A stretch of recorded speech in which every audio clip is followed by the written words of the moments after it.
komunikasi Zoom kami bersama Ketua DPRD Kota Bekasi, Bapak Saifudullah. Kita akan membahas terkait dengan sinergitas DPRD dan pemerintah Kota Bekasi untuk pembangunan di Kota Bekasi. Dan sudah hadir di Zoom kami. Assalamualaikum Pak Ketua. Waalaikumsalam warahmatullahi wabarakatuh. Kabar baik Pak Ketua ya? Alhamdulillah. Alhamdulillah. Ada agenda apa Pak sekarang di DPRD Pak? DPRD ada lagi rapat pembahasan Pansus 28 ya, tentang apa namanya terkait dengan masalah payung hukum dari Satpol PP tentang penegakan K3 ya. Kemudian yang kedua Pansus 29 sedang membahas perda pendidikan. Baik. Nah, tentunya ini menyangkut hajat hidup banyak di warga Kota Bekasi khususnya. Nah, dari pansus-pansus tersebut progresnya sudah seperti apa ini, Pak? Ya, kalau yang masih berjalan ya, masih berjalan, mudah-mudahan dalam bulan ini bisa selesai ya. Ya. Karena memang penugasannya juga sudah sebulan ya. Ya. Dan nanti ketika memang dipandang perlu untuk kita perpanjang, bisa diperpanjang dengan harapan bahwa proses ini bisa berjalan sesuai dengan mekanisme yang ada. Yang kedua juga tentu harus memperhatikan ya segala ketentuan yang ada di dalam peraturan undang-undangan, ya, termasuk juga dalam konteks aspek filosofisnya dan juga aspek psikologisnya.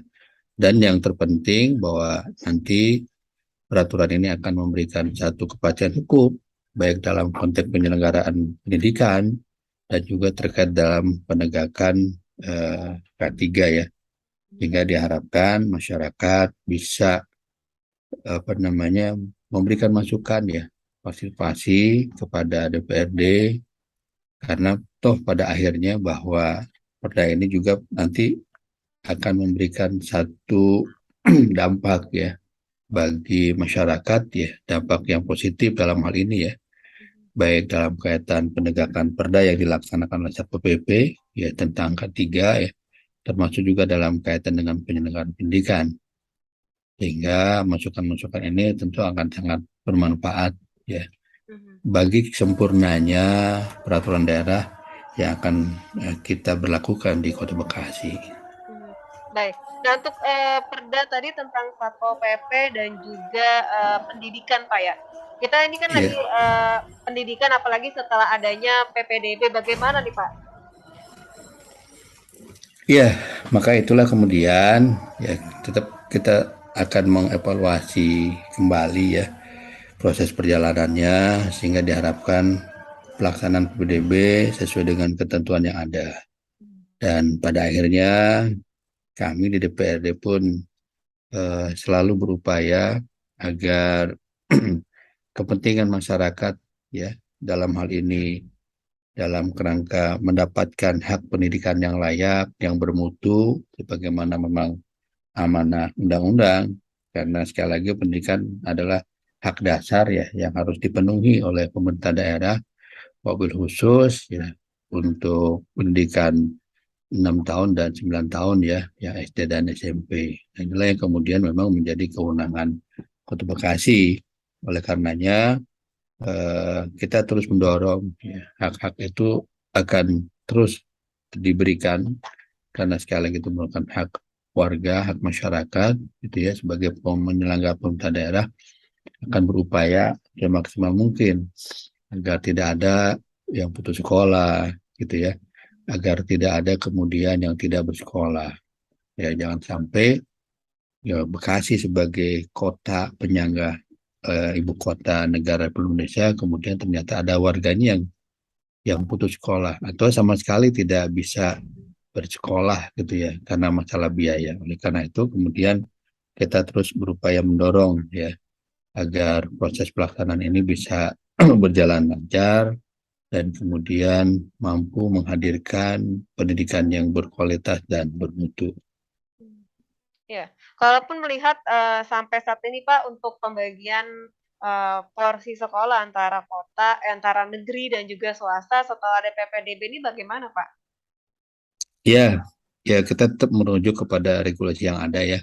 Makanya kemudian kalau misalnya ada masyarakat yang tidak ditampung, kalau memang dia tidak mampu, maka kemarin kan sudah ada MOU ya dengan apa namanya BMPS ya, Ya. antara pemerintah Kota Bekasi ya, dalam hal ini PLT sebagai eksekutif ya melakukan MOU, ya DPR memandang ini hal yang sangat positif, sehingga nanti diharapkan sebagaimana dia sampaikan ya tidak ada lagi warga yang anaknya tidak bisa sekolah ya, walaupun kemudian harus sekolah swasta, yang penting sekali lagi mereka mendapatkan hak jaminan dalam hak dasar yaitu mendapatkan hak pendidikan. Jadi, makanya dengan MUU ini diharapkan ya tentu konsekuensi dengan anggaran ya, sehingga nanti ada bantuan untuk siswa miskin bagi apa namanya warga yang tidak mampu dalam hal ini yang kemudian dia harus sekolah di swasta. Ya, tentunya jangan ada pembedaan antara negeri dan swasta begitu, Pak Ketua ya. Iya, iya, insya Allah tidak akan ada pembeda lah, karena kan pada prinsipnya kan hak dasar itu adalah hak yang harus dipenuhi, dan kemudian proses pembelajarannya juga harus standar nasional ya, Ya. sesuai dengan peraturan perundang-undangan. Nah itulah kemudian eh, hadir dari peraturan daerah tentang pendidikan ini juga akan memberikan satu kepastian dan penegakan hukum bagi warga Kota Bekasi ya dalam hak-hak dasar untuk mendapatkan pendidikan yang layak, yang bermutu tentunya gitu ya, dan juga yang ya memiliki standar sebagaimana yang telah digariskan dalam peraturan perundang-undangan. Ya, komitmen dari BMPS dan juga dari Dinas Pendidikan adanya persamaan semua hak anak untuk mendapatkan pendidikan layak dan juga dari DPRD menjalankan fungsinya pengawasan, pengontrolan dan sebagainya, Pak Ketua. Ya, ya itu yang kemudian nanti tupoksi di Komisi 4 ya. Ya, nanti juga kita akan minta laporannya sejauh mana proses penyelenggaraan PPDB gitu ya. Kendala-kendala yang apa, kalaupun ternyata mungkin mengalami kendala ya. Ya. Ya, tentunya sekali lagi jangan sampai eh, merugikan ya para pihak dalam hari ini baik penyelenggara pendidikan swasta maupun dalam hal ini juga masyarakat ya, karena memang antusias warga masyarakat yang apa namanya ingin menyekolahkan anaknya di SMP atau SMP negeri itu luar biasa ya, karena memang pertimbangannya tadi mereka memandang seluruh pendidikannya biayanya itu ditanggung oleh pemerintah, di satu sisi juga apa namanya proses penyelenggaraan pendidikannya eh, berjalan dengan baik gitu ya, kemudian mutunya juga terjaga. Nah ya sama, kemudian juga kita juga meminta juga dalam hal ini dengan BMPS ya sebagai wadah ya, wadah dari forum apa namanya pihak penyelenggara swasta, tentu juga harus memberikan jaminan bahwa proses penyelenggaraan pendidikannya sesuai dengan ketentuan yang berlaku ya, sehingga hak-hak terjaminnya penyelenggaraan pendidikan sebagaimana standar mutu yang memang sudah ditetapkan itu juga menjadi bagian yang sama-sama harus kita jaga. Mhm. Baik, Pak, perda-perda apa saja Pak yang saat ini masih dibahas dan sudah yang disahkan Pak? Kalau yang apa namanya yang tadi ya masih proses tadi masuk 28 29 ya.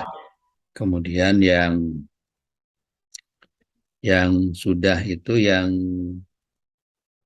apa yang sebelumnya ya, yang menjadi sorotan kita sebenarnya ini terkait dengan Perda Drenase ya, yang di awal-awal apa namanya eh, ke pengurusan ya, maksudnya di awal-awal kita kemudian menjadi anggota DPR di 2019-2024 itu alhamdulillah telah menghasilkan Perda Drenase, dan ini sebenarnya titik titik nadir dalam upaya untuk menanggulangi kebanjiran ya, banjir di Kota Bekasi, sehingga diharapkan ketika ada perda ini Nah, sekarang yang di PR adalah di pemerintah kotanya sebagai penyelenggara. Itu harus mampu menghadirkan regulasi turunannya, yaitu diantaranya sistemnya, ya set plan-nya, gitu ya, terkait dengan apa namanya sistem drainase, baik skala kota ya maupun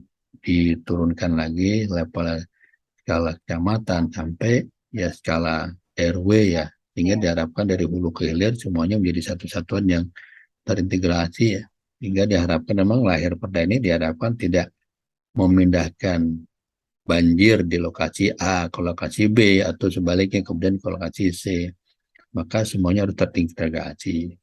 Hingga diharapkan inilah kita masih menunggu nih ya peraturan wali kotanya Ya. ya tentang tadi apa namanya set plan-nya gitu ya tentang sistem dan aja. Karena ketika itu ada gitu ya istilahnya induknya, gambarannya secara rinci, secara jelas, proses dari hulu ke hilir gitu ya. Kemudian juga kaitan yang memang kemudian selama ini memunculkan dampak ya akibat kepadatan penduduk, kemudian juga sistem drainase yang istilahnya tidak tidak baik gitu ya, hingga munculkan lagi genangan air dan menimbulkan banjir walaupun ada ya sejam bahkan ada yang sehari 2 hari, maka ini kemudian harus diurai ya karena faktanya di lapangan ketika saya meninjau beberapa lokasi ya pada saat proses perda ini, kebetulan juga saya masuk jadi anggota perda ya,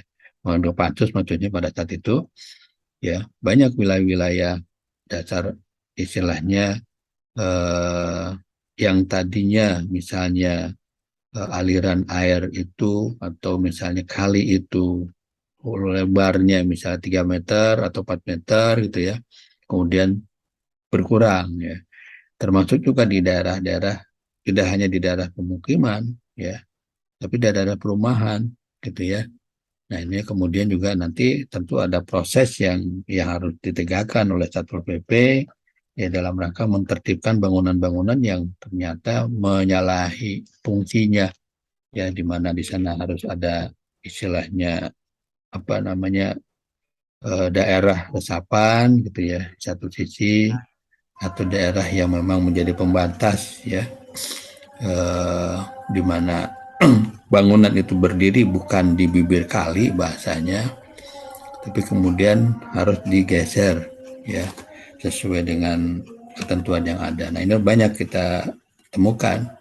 Nah namun pada akhirnya menjadi PR. Atau ternyata bisa jadi kemudian dalam perjalanannya tidak untuk kemungkinan kalau terjadi relokasi daerah-daerah yang memang tidak memungkinkan gitu ya untuk menjadi daerah pemukiman gitu ya. Nah ini tidak menutup kemungkinan ya agar apa agar mampu terurai ya air sehingga proses perjalanannya tidak mengalami hambatan sebagaimana yang terjadi sampai hari ini.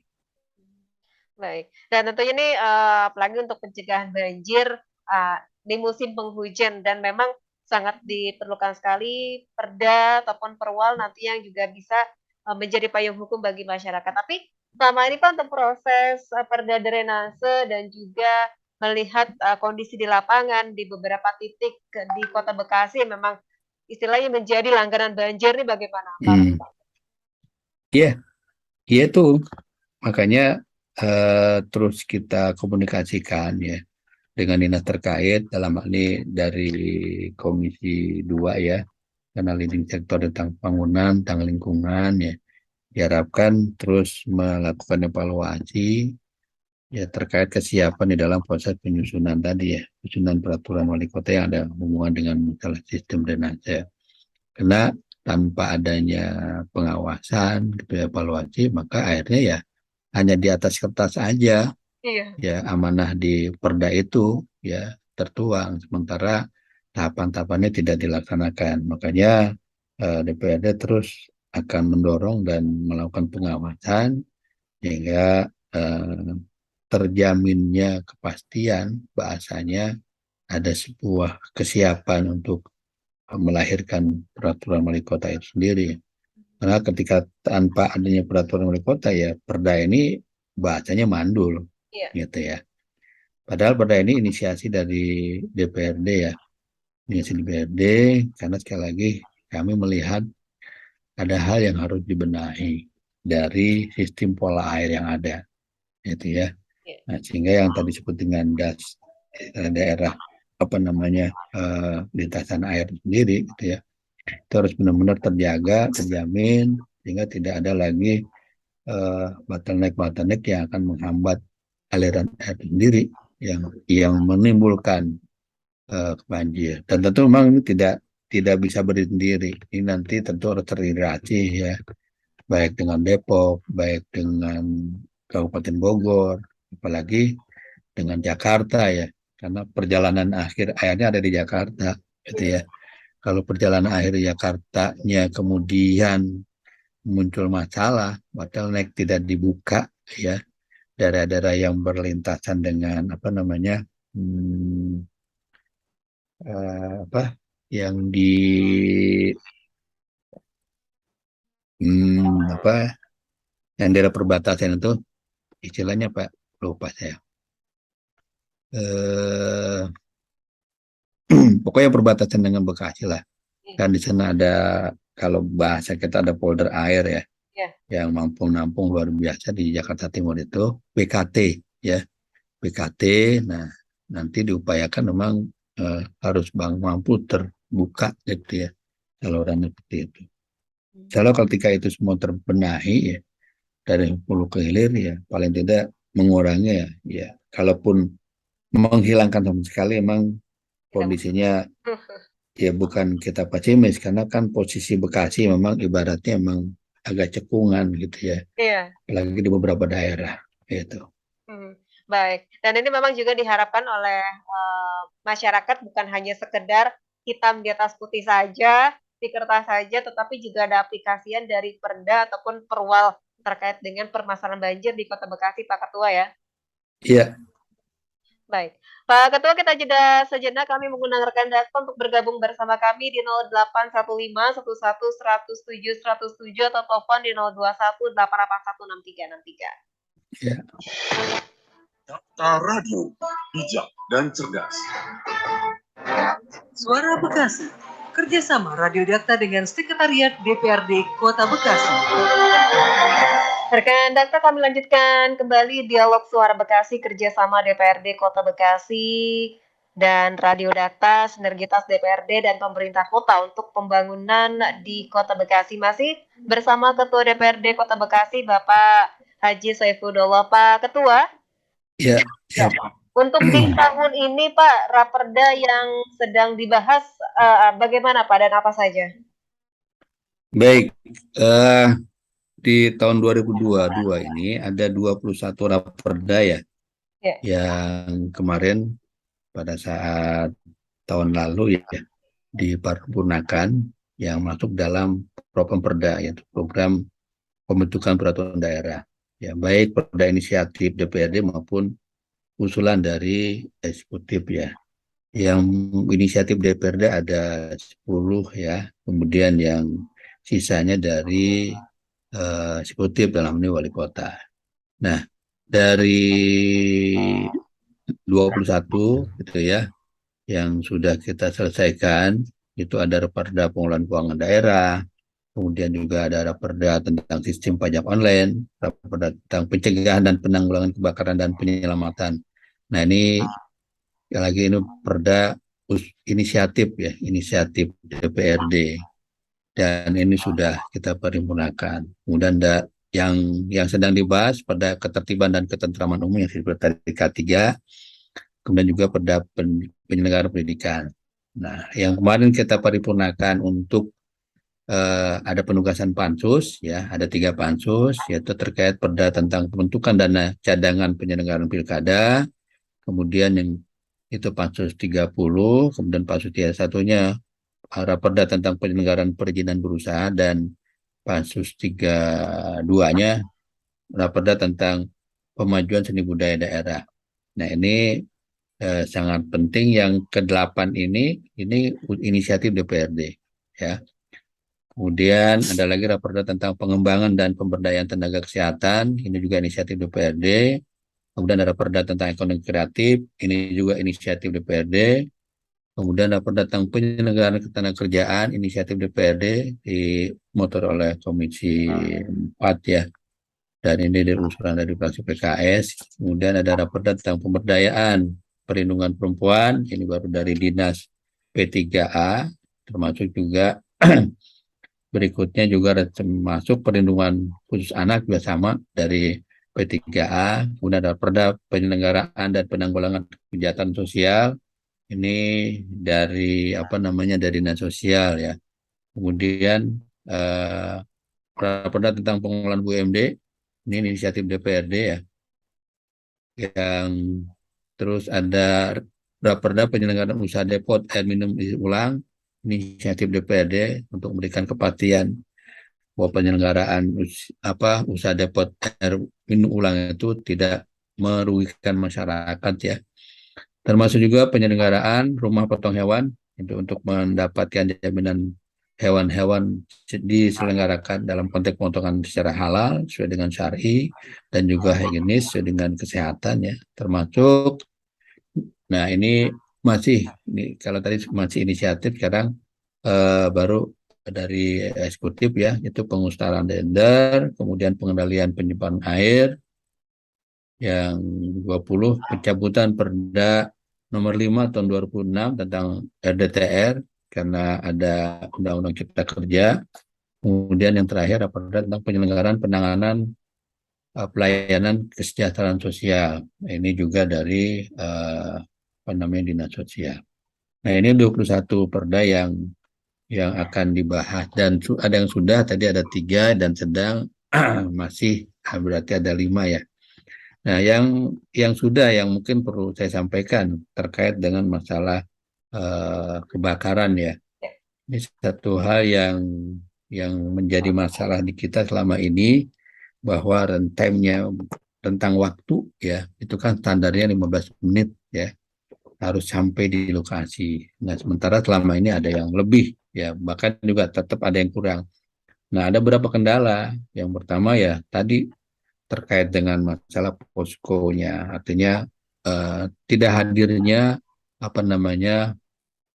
posko pemadam kebakaran di tingkat kecamatan. Ya, insya Allah targetnya tahun ini selesai lah. Ya, begitu juga terkait dengan peran serta masyarakat. Ya, karena diharapkan nanti ada relawan pemadam kebakaran yang akan dilatih ya oleh Dinas Pemadam Kebakaran. Nah, kemudian mereka lah istilahnya tim pertama yang akan mampu berupaya melakukan pencegahan dan penanggulangan. Nah, selama ini akhirnya tidak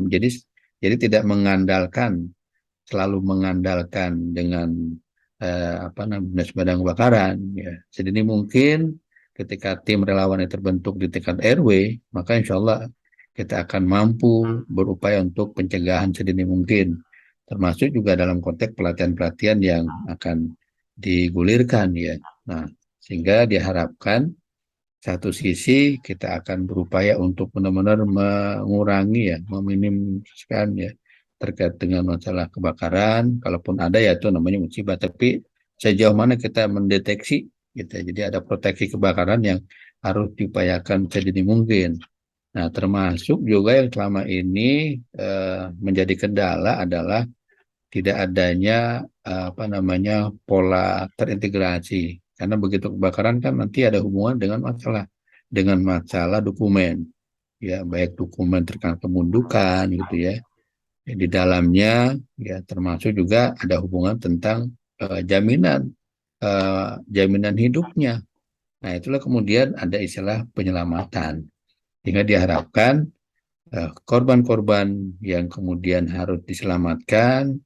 Ya, kemudian apa langkah-langkah yang harus dilakukan secara terintegrasi antara OPD yang satu dengan OPD yang lainnya. Selama ini saling main andal-andalan bahasanya. Nah, dengan ada perda ini sudah jelas arah garis kebijakannya, bahwa ketika terjadi kebakaran, maka dinas terkait ini menjadi satu satuan yang tidak bisa dipisahkan.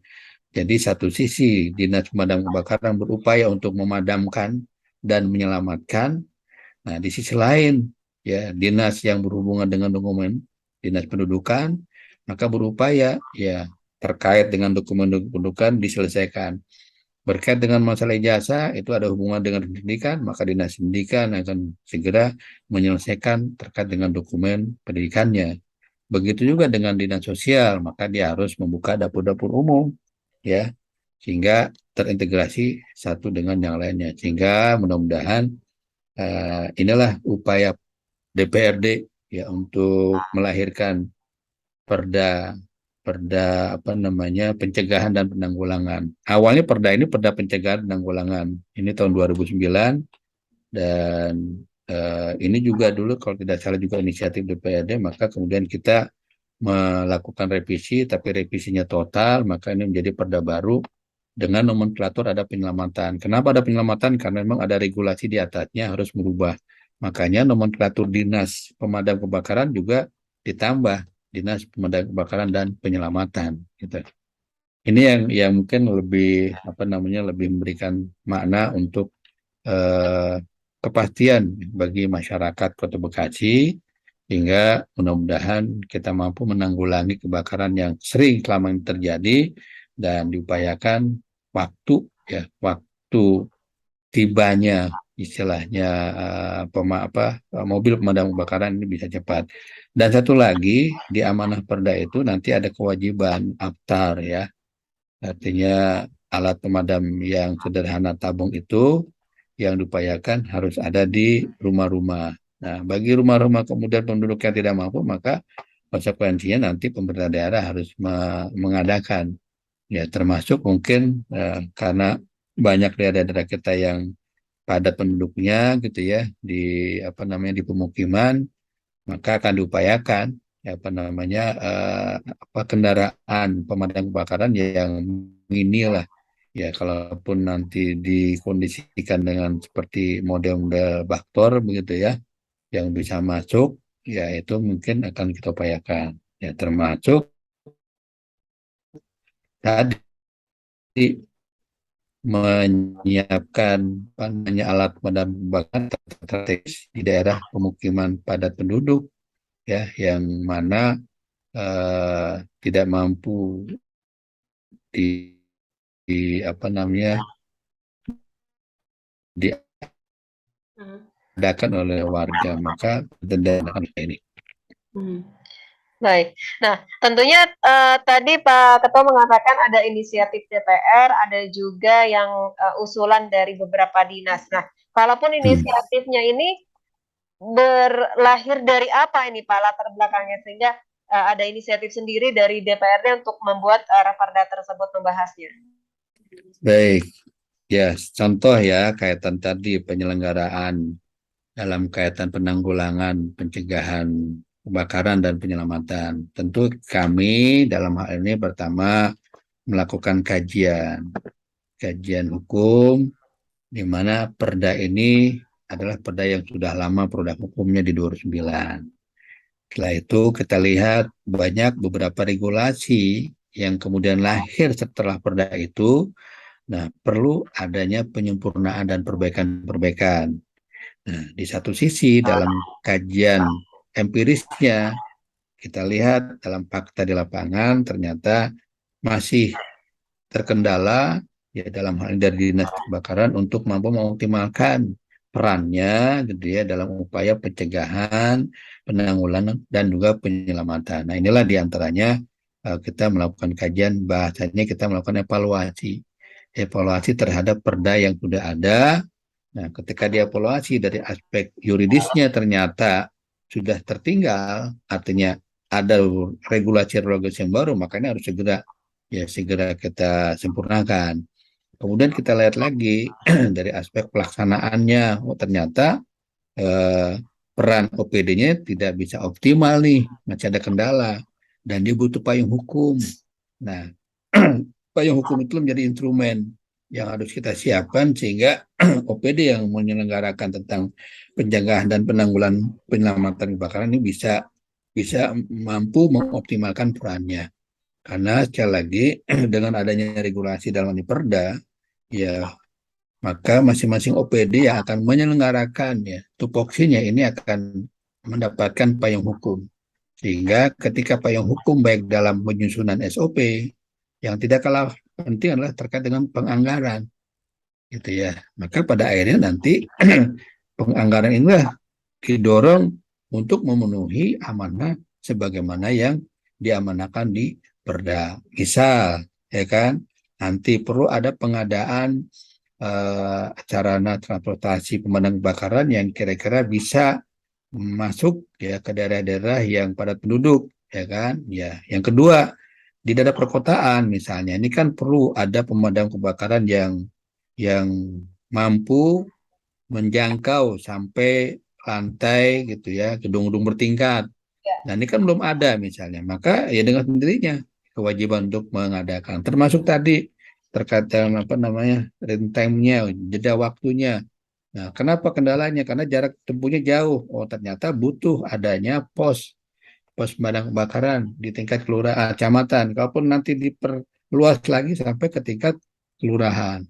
Oh, ternyata selama ini belum ada relawan. Nah, berarti dengan adanya perda diwajibkan untuk membentuk relawan, termasuk dengan penganggarannya dalam rangka untuk pelatihan. Jadi, sarana dan prasarana yang menunjang agar proses pelaksanaan dalam rangka pencegahan dan penanggulangan kebakaran itu ya sebagaimana diamanahkan oleh Perda, maka itu harus dianggarkan oleh Badan Anggaran ya dalam rangka tadi terpenuhinya segala kebutuhan yang sesuai dengan amanah Perda gitu Baik. ya. Nah, tentunya harus ada koordinasi dengan Dinas Pemadam Kebakaran. Ini saya membuat raperda, tentunya masukan-masukan apa saja dari dinas terkait begitu Pak Ketua ya. Iya, jadi tidak hanya dinas karena kan bahasanya stakeholdernya akan apa namanya mengimplementasikan perdanya lah Dinas Pemadam Kebakaran. Ya termasuk tadi kita panggil juga dinas-dinas yang terkait, termasuk dinas sosial kita panggil, termasuk juga dinas pendidikan, termasuk juga dinas pendudukan, termasuk juga badan penanggulangan bencana. Ya kan, jangan sampai nanti merasa ini kan kebakaran urusan dinas kebakaran, badan penanggulangan bencana istilahnya biarin aja ini kan kebakaran kecil lah. Ya kalau bencana banjir baru turun tangan. Nah kan tidak, gitu kan. Ketika skala kebakarannya besar itu bisa menjadi bencana gitu ya, bencana yang skalanya skala makro gitu.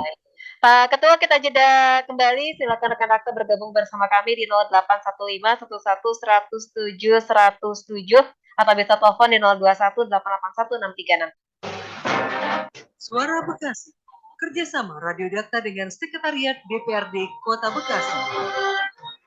Rekan Dakta, di sesi terakhir bersama DPRD Kota Bekasi, kami masih menantikan partisipasi Anda untuk bergabung bersama kami di 0815 11 107 107, follow dan mention di akun Twitter serta Instagram di @radiodakta.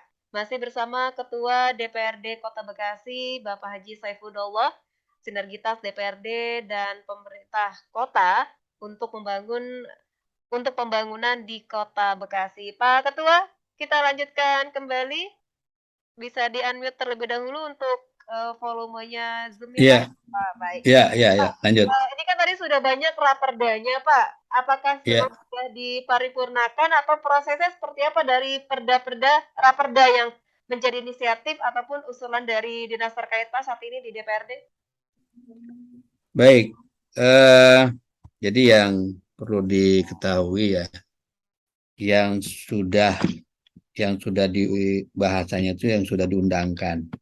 Karena prosesnya itu setelah paripurna maka ada proses pengundangan. Tapi sebelumnya masuk ke sana itu ada proses pembahasan.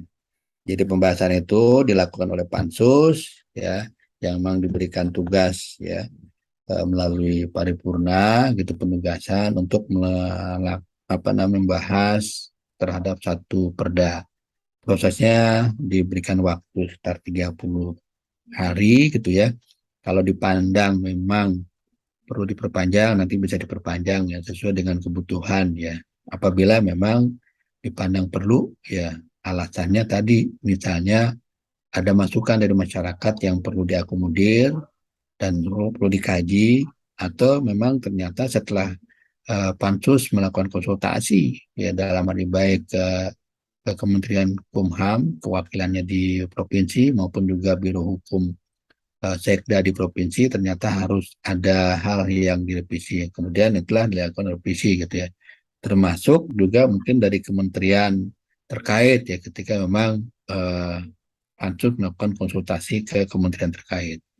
Contoh yang kenapa Pansus 28 ini belum selesai karena ternyata ada masukan yang cukup substansial ya dari Kementerian Hukum dan HAM terkait dengan aspek yuridisnya yang harus disempurnakan gitu ya.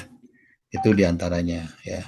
Sehingga jangan sampai kemudian antara aturan yang ada di dalam peraturan undang-undangan kemudian tidak sesuai dengan perda yang akan disusun sehingga tidak boleh terjadi pertentangan. Atau sebaliknya ternyata ada yang belum diakomodir atas masukan masyarakat dan kemudian DPD harus merumuskan bersama dengan eksekutif baik stakeholder baik pengusul ya maupun dengan biro hukum kira-kira rumusan hukumnya apa nih supaya apa yang memang menjadi kebutuhan masyarakat ya dalam rangka mendapatkan hak jaminannya hak jaminan hukum dan hak kepastian hukum ini bisa tertuang di dalam perda ya setelah itu selesai pembahasan bahkan kemudian lakukan finalisasi ya ketika finalisasi maka dibacakanlah per pasal gitu ya dikaji ulang lagi setelah itu baru disampaikan ke praksi-praksi untuk mendapatkan masukannya ya satu hal yang perlu dicatat bahwa DPRD selalu membuka diri untuk mendapatkan masukan ya sehingga dalam proses pembahasan silakan bagi masyarakat ya baik secara individu maupun secara kelompok maupun secara organisasi gitu ya kemudian memandang perda yang sedang dibahas memang ini menjadi bagian yang perlu disempurnakan kami senang hati membuka pintu lebar-lebar ya untuk memberikan masukan-masukannya ya. Kenapa? Karena perda ini walaupun dibuat oleh DPR dan pemerintah itu pada akhirnya nanti yang akan akan menjadi bagian yang tidak kalah penting oleh masyarakat yang memang harus mendapatkan satu kepastian dan jaminan hukum gitu ya karena sesuai dengan amanah undang-undang ya dan juga PP termasuk Permendagri bahwa proses pembahasan perda harus melibatkan masyarakat ya baik dalam konteks masyarakat secara khusus dalam hal ini mungkin perguruan tinggi, LSM atau organisasi kemasyarakatan termasuk juga ya secara khusus ya secara individu ya silakan saja memberikan masukan. Jangan sampai kemudian setelah perda ini diundangkan ternyata masyarakat menganggap sesuatu ini kok ada sih perda ini gitu ya. Nah, ternyata bertentangan nih ya, atau ternyata ada aspirasi yang pernah atau mungkin ingin disampaikan karena bahasanya tidak tersampaikan ya akhirnya tidak masuk ya di dalam klausul yang ada dalam perda tersebut gitu. Baik, tentunya dengan adanya perda tersebut ini menjadi payung hukum dan jaminan masyarakat terhadap hal-hal masalah-masalah yang ada di Kota Bekasi. Pak Ketua, terima kasih sudah Iya, sama-sama. ngobrol bersama Dakta. Insya Allah di nanti Ya, kita talk kembali Pak Ketua ya. iya. Baik, terima kasih. Assalamualaikum warahmatullahi wabarakatuh. Waalaikumsalam warahmatullahi wabarakatuh. Suara Bekasi, kerjasama